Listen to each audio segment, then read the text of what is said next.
20h sur les antennes de la télé Futur Média. Mesdames, Messieurs, bonsoir. C'est parti pour le sommaire de cette édition. Le garde des Sceaux nie toute répression de la part des journalistes lors de la manifestation du collectif Nyolank Nyobany. Mamadou Mignane Diouf de la plateforme se dit surpris de ces déclarations. Toujours à propos de cette tension sociale née de la hausse des prix de l'électricité, Serigne Kara Mbacké appelle au calme et demande aux différents acteurs de privilégier le dialogue.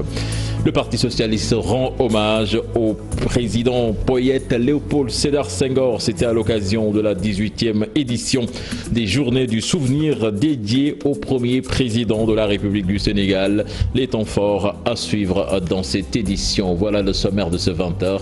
Tout de suite, le développement.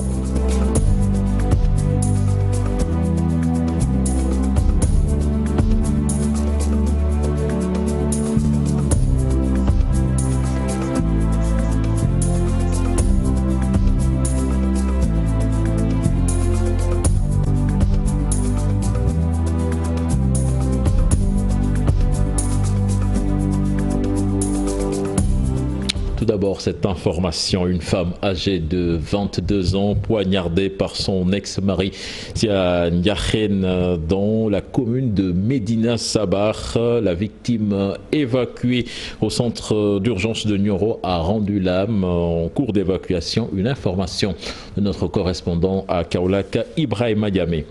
Répression de journalistes lors de la manifestation interdite du collectif Nyolank Nyobany. Le garde des Sceaux nie toute forme de violence à l'égard des journalistes. Maître Malick Sall invite les Sénégalais à se conformer à la loi avant d'ajouter que les auteurs de troubles seront sanctionnés. Je vous propose de le suivre. Ces propos sont recueillis par Alassane Ba et Modou Diop. Objectivement, d'abord, je n'ai pas vu de répression. Objectivement, je ne l'ai pas vu. Je n'étais pas sur place, j'ai juste entendu parler.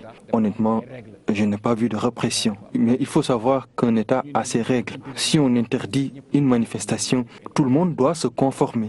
On ne doit pas défier l'État. Parce que vous savez, si l'État interdit, c'est pour des raisons de sécurité publique, mais rien d'autre. La dernière fois, l'État avait autorisé la manifestation du collectif. L'État sait beaucoup de choses que les citoyens lambda ne savent pas. Ce qui fait que, s'il y a une interdiction, le mieux c'est de se conformer. La loi, elle est claire. Et nous tous, nous sommes égaux devant la loi. Si quelqu'un viole la loi, la justice fera son travail. La loi, elle est claire, égale devant tout le monde.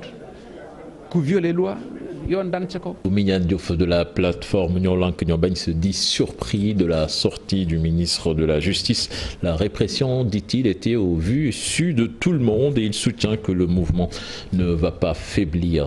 Je vous propose de l'écouter. Ces propos sont recueillis par Fatou Bintou Conté et Modou Diop. Soit celle que les images de la presse sénégalaise a démontré. On a brutalisé des journalistes qui sont même venus nous voir et nous montrer les preuves. Ça, je crois que la réponse, elle est bien flagrante et je lui laisse la latitude en tant que ministre de vérifier ce qu'il a dit par rapport à ce qu'il a vu. Et une répression démesurée compte tenu de l'activité qui était en train de se dérouler. Ce n'était pas une activité violente.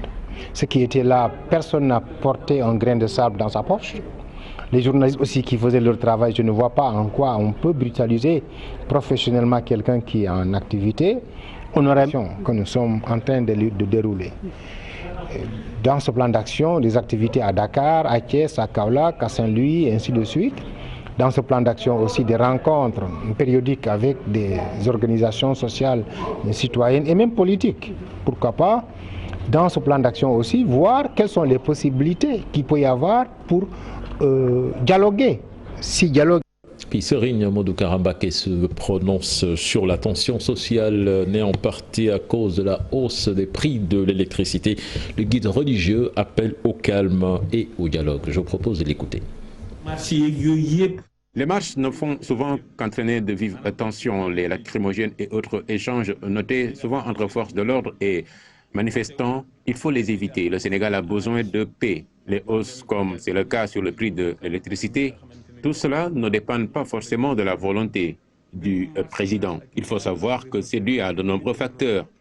Si le gouvernement arrive de temps en temps à diminuer des prix de certaines denrées, par exemple, tout le monde est content. Il y a les syndicats, certes, l'opposition aussi, mais quoi qu'il en soit, il faut toujours entretenir de bonnes relations et discuter de ce qui nous unit. Le secrétaire national chargé des études au Parti socialiste appelle également à l'apaisement, mais n'exclut pas l'idée selon laquelle la Sénélec doit être auditée. Le professeur Serigne Ousmane Bey, interrogé par Mohamed Samb, c'était en marge de la journée d'hommage dédiée à Léopold Sédar Senghor. L'augmentation du prix de l'électricité, moi-même je l'ai senti, ça tout le monde l'a senti. Mais je dis que en réalité, l'électricité aurait dû coûter beaucoup plus cher. C'est parce qu'il y a des subventions que l'électricité ne coûte pas cher. Ça, si on avait laissé jouer la vérité des prix, certainement beaucoup de nos compatriotes n'auraient pas eu l'électricité chez eux. Ça, il faut le savoir. Parce que moi, je suis économiste, je sais de quoi je parle. Il faut, quand vous faites un projet, s'il y a des charges, il faut avoir quand même les possibilités de couvrir ces charges-là. Seulement, j'ai dit l'autre jour dans une télévision que les gens peuvent demander à ce qu'on fasse l'audit de la Sénélec. L'audit, c'est, si vous voulez, comme si vous êtes une personne devant un médecin, on vous fait un diagnostic général, on va voir ce qui ne va pas et pourquoi ça ne va pas et mettre en place des remèdes pour que ça aille mieux, évidemment, dans l'avenir. Autre aspect de l'actualité, l'Ordre national des experts du Sénégal veut jouer sa partition dans l'exploitation du pétrole et du gaz. En assemblée générale ce matin, ses membres comptent détenir des stratégies à élaborer pour s'approprier la loi. Maître Malick Sall, garde des Sceaux, ministre de la Justice, s'est félicité de cette initiative et promet d'apporter son soutien à Alassane Ba Modou Diop. Le contenu local au Sénégal au cœur des échanges. Une invite du chef de l'État, l'appropriation de la loi, l'Ordre national des experts du Sénégal répond. Et je suis heureux de constater que l'ONES réagit, répond à cette invite, s'organise aujourd'hui parce qu'au-delà de cette Assemblée générale, il y a d'abord des ateliers. Des ateliers effectivement qui auront pour mission d'expliquer le contenu de ce contenu local, de préparer leurs éléments, de préparer parce qu'il faut préparer les gens. Vous savez, ils auront en face d'eux des multinationales. Ils auront en face d'eux les gros cabinets américains et anglo-saxons. L'Ordre national des experts du Sénégal, composé de 8 sections. Toutes ces sections interviennent dans des domaines divers pour ce qui concerne l'exploitation du pétrole. C'est la raison pour laquelle nous en avons profité quand même pour faire cet atelier sur le contenu local. Les privés nationaux invités à se mettre en état pour pouvoir compétir et profiter des opportunités offertes par l'État dans le secteur du pétrole et du gaz. L'État, justement, va les accompagner pour atteindre cet objectif. Bien entendu, d'où ma présence ici. Et avant que je ne vienne ici, nous avons plusieurs fois eu des rencontres et nous avons bien entendu décidé de travailler ensemble. Et nous le ferons. S'ils continuent de faire ce qu'ils sont en train de faire, ils seront effectivement des acteurs majeurs, je dis, effectivement, de ce qui se prépare. C'est tout à fait normal que l'Ordre national des experts essaie donc de s'approprier quand même donc de cette loi sur le contenu local. Parce que nous sommes un ordre transversal. Nous intervenons dans tous les domaines de l'activité économique. Le contenu local, enjeux et perspectives, thème de cette Assemblée générale ordinaire annuelle. C'est l'occasion aussi de donner l'opportunité aux experts des différentes spécialités de l'ordre de se prononcer sur les stratégies à élaborer. Un nouveau président sera élu à cette occasion en fin de mandat. Gorgui Ndiaye juge son bilan satisfaisant mais préfère laisser à ses confrères apprécier les résultats. C'est 3 années que j'ai fait, donc nous sommes associés dans tout. Nous allons à Fatika à présent avec les autorités administratives qui veulent prévenir toute forme de conflit entre pêcheurs. Une journée de réflexion sur la question a été initiée à Diofior. Les explications d'Aminata Gouyabi. À Fatick, les populations assistent souvent à des conflits entre pêcheurs. En 2015, par exemple, sur le grand quai de pêche de Diffère, des affrontements entre pêcheurs avaient occasionné mort d'hommes. Les autorités administratives se sont donc engagées à prévenir ce genre de problème et à cet effet, les acteurs ont été convoqués à une réunion régionale de prévention de ces conflits en mer. Pour les uns, c'était vraiment à une gestion non violente. Chacun puisse pêcher, débarquer et aisément dans l'équité sociale, dans un souci aussi de gérer durablement également les ressources aussi. Les motifs de ces contentieux sont divers. L'inspecteur régional des pêches évoque l'indiscipline de certains acteurs ou encore le non-respect du code de la pêche en vigueur. Vous empruntez les ballons, vous allez voir qu'il y a les filets qui sont posés anarchiquement au niveau des ballons. Ce qui fait que même si vous effectuez le transport, la traversée, vous avez des difficultés de traverser. Votre machine peut s'accrocher à un filet et créer un incident qui va vous conduire à une insécurité totale. Vous prenez les filets qui sont passifs, c'est les filets qui sont là, ils ne sont pas actifs. On les pose une fois et ensuite les autres sont des filets actifs qui bougent. Donc dans un milieu où c'est réduit, on trouve un filet actif et un filet qui bouge. Là facilement ils peuvent s'accrocher et ça pose problème. Diffère est le point de convergence de beaucoup de pêcheurs du Sénégal. Les acteurs locaux promettent de veiller désormais à ce que leurs collègues qui viennent d'ailleurs respectent les conventions en place. On a pris des mesures pour éviter des conflits. On est prêt, nous sommes prêts aujourd'hui avec l'administration de veiller à pérenniser les principaux acquis que nous avons jusqu'ici enregistrés. Pour une meilleure gestion pacifique de ces conflits en mer, les comités locaux de pêche de la région ont été instruits de disséminer les recommandations issues de cette journée de réflexion. Nous allons dans le sud du pays avec une production record annuelle de 60 000 tonnes de noix d'anacarde. Seuls 5% sont transformés au Sénégal, ce qui représente une énorme perte en termes d'emploi des jeunes. C'est selon les acteurs de la filière à Ziguinchor qui en parlent dans cette correspondance signée Boubacar Diassi et Lamine Mangan. L'organisation de la filière anacarde dans la région de Ziguinchor par l'État, les acteurs exportent entre 30 000 et 60 000 tonnes de noix depuis 3 ans maintenant. Seulement voilà, moins de 5% de cette production totale est transformée sur place. Un véritable manque à gagner pour la région en termes d'emploi des jeunes. C'est moins de 5% des 60 000 tonnes qui sont produites ici. L'année dernière, au mois où on a exporté 60 000 tonnes, il n'y a même pas 1000 tonnes qui sont transformées. Donc c'est moins de 5% qui sont transformés au niveau local. Et je pense que ça, c'est à revoir quand même. Pour résoudre ce problème, ces Ziguinchorois cherchent des partenaires et décident d'ouvrir une unité de transformation au domaine industriel de Ziguinchor. Ce qui fait que nous avons jugé nécessaire d'investir dans la transformation, d'autant plus que le marché vraiment est très grand. Nous avons du mal à satisfaire notre demande. Et voilà, d'ailleurs pour dire qu'une bonne partie de ce que nous allons produire est déjà commandée à l'avance. Une bonne partie. Donc les clients attendent. Et déjà, nous avons un stock de 180 tonnes de noix brutes qui attendent l'installation des nouvelles machines pour commencer. Les autorités présentes au démarrage de la construction de cette usine en ont profité pour lancer un appel à d'autres investisseurs, leur demandant de profiter du retour de la paix en Casamance. Et puis des jeunes et des femmes formés pour lutter contre le chômage et la pauvreté dans des quartiers de Dakar comme Bop Grand Dakar. Une initiative de Handbok Ligue qui veut créer une unité semi-industrielle en fruits et légumes. Son président en parle au micro de Pape Faragning. Dans le cadre justement de la prise en charge, n'est-ce pas, des besoins et aspirations des populations. Et de manière générale, cette formation à terme devrait nous permettre justement de mettre en place une unité semi-industrielle au niveau de la localité de Biscuiterie, mais qui va en tout cas rayonner un peu partout au niveau des communes qui nous entourent. Donc à terme, nous voudrons vraiment créer des emplois pour les jeunes filles, mais également les jeunes garçons.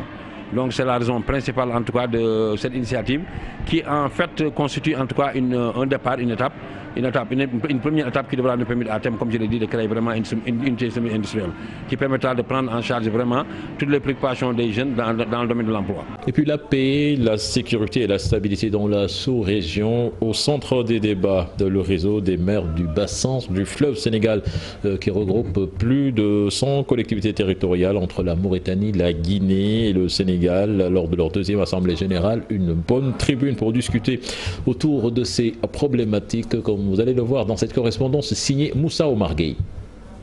Ces orientations pour le développement socio-économique et culturel avec l'intégration des peuples, le réseau des maires du bassin du fleuve Sénégal regroupant 4 États s'active pour la paix, la sécurité et la stabilité. Nos pays restent cependant confrontés à la faiblesse du développement économique et humain, à la vulnérabilité et au changement climatique, aux défis sécuritaires, à la digitalisation et à l'usage du numérique, par les collectivités territoriales dans la délivrance des services.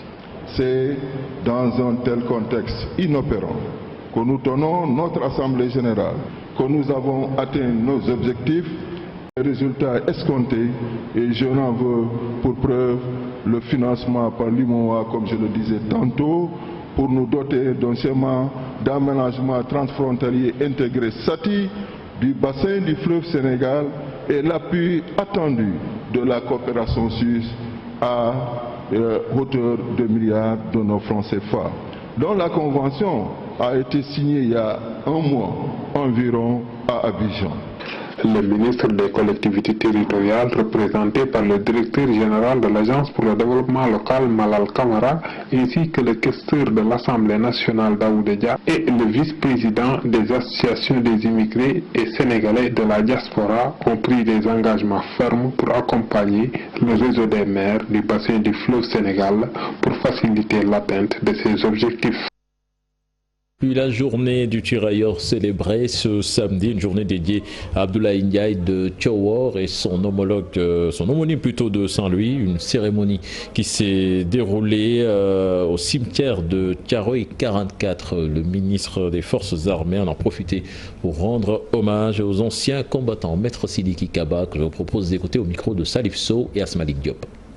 De Thiawor et à ses frères d'armes, à travers la construction d'un complexe muséal dénommé Case du Tirailleur, qui sera inauguré prochainement dans le courant du mois de janvier à Thiawor.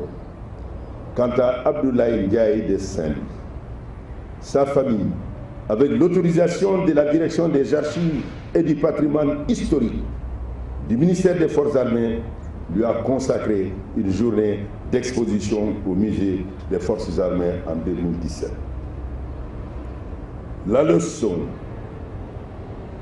que nous tirons de ces deux parcours est que malgré les différences de traitement liées à leur statut juridique, ces deux combattants sont allés se battre et ont dignement véhiculé au cours de leur parcours les valeurs sénégalaises de courage et de sacrifice.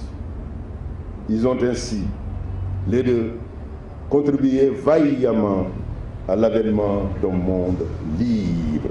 Nous ouvrons la page culture de cette édition Senghor, une actualité de la pensée multidimensionnelle. C'est le thème de la 18e édition des Journées du Souvenir en hommage au président poète Léopold Sédar Senghor, une pensée qui a servi de prétexte au défunt président pour valoriser l'image de la femme à travers ses écrits. Mohamed Samb et Ahmadouba y étaient pour nous. Ta beauté qui passe, femme que je fisse dans l'éternel, avant que le destin jeune ne te réunisse ensemble pour nourrir les racines de la vie. Léopold Sédar Senghor. Le défunt président poète chante la femme dans ses œuvres littéraires. Il l'honore. La femme africaine omniprésente dans la pensée de Léopold Sédar Senghor, sa source d'inspiration. En plus d'être la mère, la sœur, l'amie ou l'épouse, elle est très souvent l'inspiratrice du poète. La femme est évoquée dans les rôles qu'elle peut jouer pour l'homme. L'homme, du garçonnet au vieillard chenu. Senghor a bien sûr été le chantre de la négritude, de l'enracinement et de l'ouverture, du dialogue des cultures, de la civilisation de l'universel, mais aussi, et de si belle manière, le chantre de la femme. Le président Senghor ne mérite-t-il pas un vibrant hommage avec l'implication de toute la nation sénégalaise? On a même dit dans un sous-thème, Senghor est la construction de l'État-nation, évidemment. Et d'ailleurs, ça remonte bien avant les indépendances, les années 60, ça on le sait. Donc Senghor a joué un rôle fondamental, ça personne ne peut le nier. Nous, si l'État ne le fait pas, nous en tout cas au niveau de notre parti, parce qu'il ne faut pas oublier que c'est le père fondateur aussi de notre parti. Entre Léopold Sédar Senghor et la politique, c'est une vieille histoire, mais l'étude des langues était d'ailleurs l'une de ses premières vocations. Senghor est tombé certes en politique par hasard, parce que quand il est venu au Sénégal, son projet prioritaire, c'était la conduite d'une thèse de doctorat sur les langues, sur la linguistique. Ce n'était pas d'entrer en politique. Son projet prioritaire, c'était ça. 18e édition des Journées du souvenir en hommage au président Poète. Les socialistes ont saisi la balle au bond pour remettre au goût du jour la fécondité de sa pensée, surtout marquée par la revalorisation de la femme africaine. Le respect de la diversité, l'importance du pluralisme au cœur d'une conférence animée par le professeur Souleymane Bachir Diagne. L'éducation de base est primordiale selon lui. Nous voyons tout cela dans cet élément signé Maguette Soare Diallo et Mohamed Dian. Une d'experts, de philosophes et de professeurs des universités, le sujet du jour, pluralisme à notre époque, idéal pour le respect de la diversité religieuse. La valeur du pluralisme est probablement l'une des valeurs les plus importantes de notre époque. C'est une époque où nous voyons la fragmentation de l'humanité selon des identités meurtrières. Toutes ces choses nous montrent que le défi principal auquel nous faisons face aujourd'hui, en notre temps, c'est le défi de faire société ensemble dans nos différences. Et ça, faire société ensemble dans nos différences, ça s'appelle mettre en avant la valeur du pluralisme. Moins de tolérance, des violences perpétrées ça et là au nom de la religion. Pour le professeur Souleymane Bachir Diagne, l'éducation reste le seul remède. La véritable solution est une solution à plus long terme, à moyen et à long terme, et cette solution, c'est l'éducation. Peut-être des gens qu'il faut faire barrage à ces violences et à ces guerres, et faire barrage à la violence, à l'exclusivisme dans les têtes, c'est éduquer. Et encore une fois, éduquer. L'éducation est le premier et le dernier mot lorsqu'il s'agit d'envisager des solutions. Le professeur Diagne soutient que l'éducation de base doit être renforcée pour que tout un chacun puisse respecter dès le bas âge la religion de l'autre. Et Boudoz, c'est un jeune artiste originaire de Betenti dans les îles du Saloum qui sort son premier album. La production de 12 titres est intitulée Mandeng et l'artiste y évoque beaucoup de thèmes. Il y rend également hommage aux victimes du chavirement de la pirogue de Betenti. Aminata Goudiaby et Abdou Karim Bey l'ont rencontré.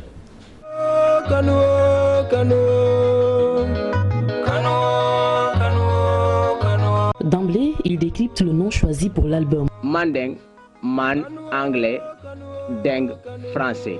Un homme fou, l'amour de la musique. Au total, 12 chansons sont composées dans l'album Mandeng. L'artiste Boudoz y évoque plusieurs thèmes. La société Mandeng à laquelle il appartient, sa carrière et bien d'autres faits de société. Ça parle de Boudoz en tant que natif des îles. On a même un concept qui dit Ragaldo Djegindo. Il y a des titres qui parlent de Betenti, comme Betenti We From. Donc il y a des morceaux comme Kanan Tudje qui parlent de l'amour, des regrets dans les relations. N'importe quelle relation, il y a des morceaux comme Domandoma. Vraiment, le mot maître pour moi, c'est la patience. Voilà, il y a des morceaux comme Nyatu Djubé qui veut dire il faut toujours regarder devant. Il y a des morceaux comme Badia qui parlent de la parenté, qui parlent de la fraternité. C'est ma vie, c'est une philosophie, c'est une vision de la vie, l'album Mandeng. Abdou Karim Diouf à l'état civil est originaire de Betenti. Ce village tristement célèbre à cause de l'accident maritime dans lequel une vingtaine de femmes du village avaient péri. Et parmi les victimes, des proches de Boudoz. Un morceau de l'album leur a été dédié. Le morceau c'est Saya qui veut dire la mort. On a commencé par aborder le thème de façon générale, donc pour arriver au particulier, qui est l'accident, le naufrage qui a rendu tristement célèbre mon village qui est Betenti, et c'est très difficile. Il fallait être vraiment fort. Quand on a vu 21 femmes périr dans la mer comme ça, c'est beaucoup de larmes pour que je puisse faire un morceau que à chaque fois qu'on écoute ça, on a envie de prier pour ces femmes-là. Issu d'une famille conservatrice, Boudoz veut aller loin dans sa musique. Son objectif est aussi de faire mieux connaître le Nyombato à travers le rap qu'il pratique depuis près de 10 ans.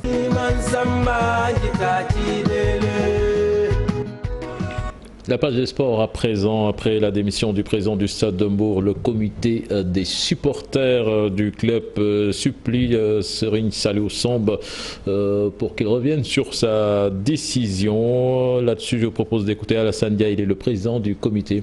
Ses propos sont recueillis par Abdourahmane dañ fi amoon benn réunion fii ci mairie bi suñu président woo ñu à notre grande surprise mu toog nañu day bàyyi. On avait tenu une réunion ici et le président nous a annoncé sa démission. C'est trop dur pour nous, surtout pour nous les supporters. Certes, il a ses raisons, mais ce qu'on peut dire aujourd'hui, il fait partie des personnes qui ont ici ce club à ce niveau. Et c'est grâce à lui qu'aujourd'hui, le Stade de Mbour occupe une place importante dans le sport sénégalais. di ko ñaanat ba muy ñetti yoon di ko xamal ko ne ñun ba muy metti ñun ak moom la woon démb ñun ak moom la woon lu ne ak xew na fi ñu ànd ko ak moom muñ.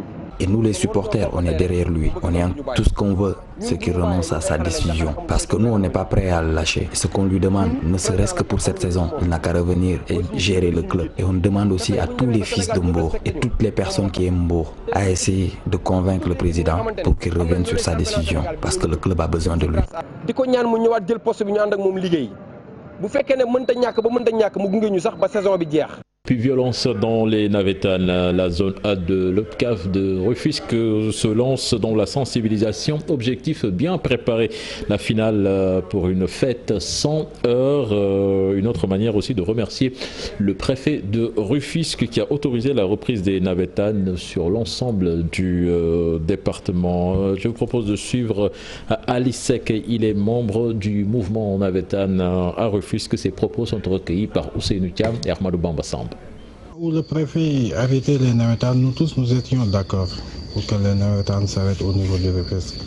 Parce que la violence n'a pas sa place dans le milieu du sport. Et il nous a permis maintenant de recommencer.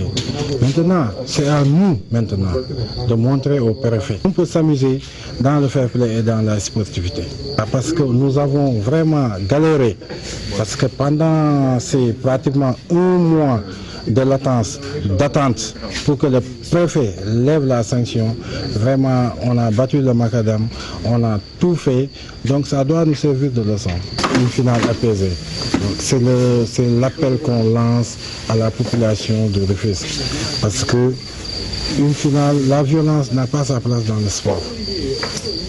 La violence n'a pas sa place dans le stade. Dans le stade, on doit y être dans la sportivité et dans le fair play. Ces matchs-là, on doit les jouer sans heurts, sans tambour ni trompette. Et puis avant de refermer cette édition, cette information qui vient de nous parvenir, Alassane Ouattara, le président de la Côte d'Ivoire, qui a annoncé ce samedi la fin prochaine du front CFA qui sera remplacé par l'ECO. C'était à l'occasion de la visite du président français Emmanuel Macron. Certainement, nous y reviendrons dans nos prochaines éditions. Voilà, c'était tout pour ce 20h. Prochain rendez-vous pour l'information, ce sera à 0h avec le tout en images. Excellente suite de programme en compagnie de la Télé Futurs Médias. Au revoir.